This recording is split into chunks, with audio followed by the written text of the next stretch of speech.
one phone call to let my father know where I was. That was pleasant. I'll skip the specifics, but the conversation quickly went from, "Are you all right?" to, "Are you insane?" Then I put him on with Officer Strickland. They talked for a minute or two, and at one point she even laughed. Afterward, she told me that she had some good news and some bad news. The good was that once my father arrived, I was going to be released with a warning. "Although," she added, "if you ever want to go back to the Central Park Zoo, you owe them about 50 hours of volunteer work."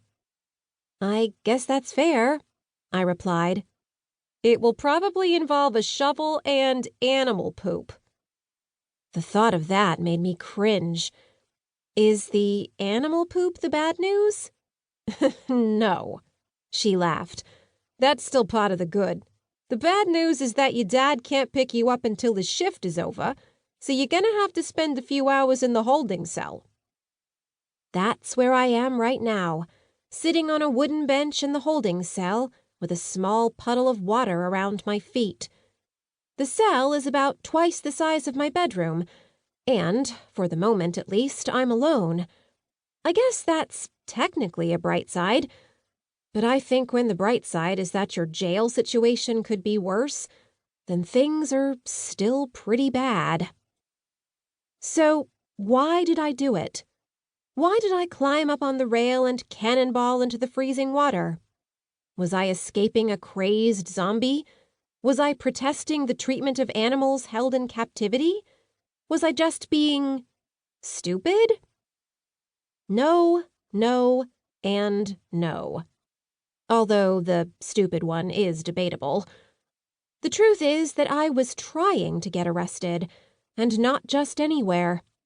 I needed to get arrested in Central Park so that I would wind up in this precinct, in this holding cell. In that sense, I was successful. I just should have figured out how to get here without the wet underwear. And without the whole shoveling of animal poop thing. If the rest of my plan works, and, judging by my recent success rate, that's iffy at best, things are going to get a little crazy before I walk out of here. Actually, if the plan works, I won't be walking out, but I'll save that part of the story for later. And if it doesn't work, well, then I'll have a lot of explaining to do when my father arrives. Either way, I'm not going anywhere for a while. So I might as well try to explain how it all happened. Who knows? Maybe I'll notice something I missed the first time around. Something that will help me pull this off. Because if I don't, New York might have front row seats for the zombie apocalypse. It all started just a few blocks from here on a January morning when I was too stubborn to come in out of the snow. 1. The Hamlet Suite. The biggest lie perpetrated by the Christmas card industry has nothing to do with flying reindeer and everything to do with snow. Greeting card snow is festive and fun, but real snow is just cold and annoying. That's why all the people on the sidewalk were hurrying to get out of it. Well, all of them except for me. "You know, we could always wait inside," Grayson said, pointing toward the lobby with his head so he didn't have to take his hands out of his pockets. "I hear they've got electricity and heat."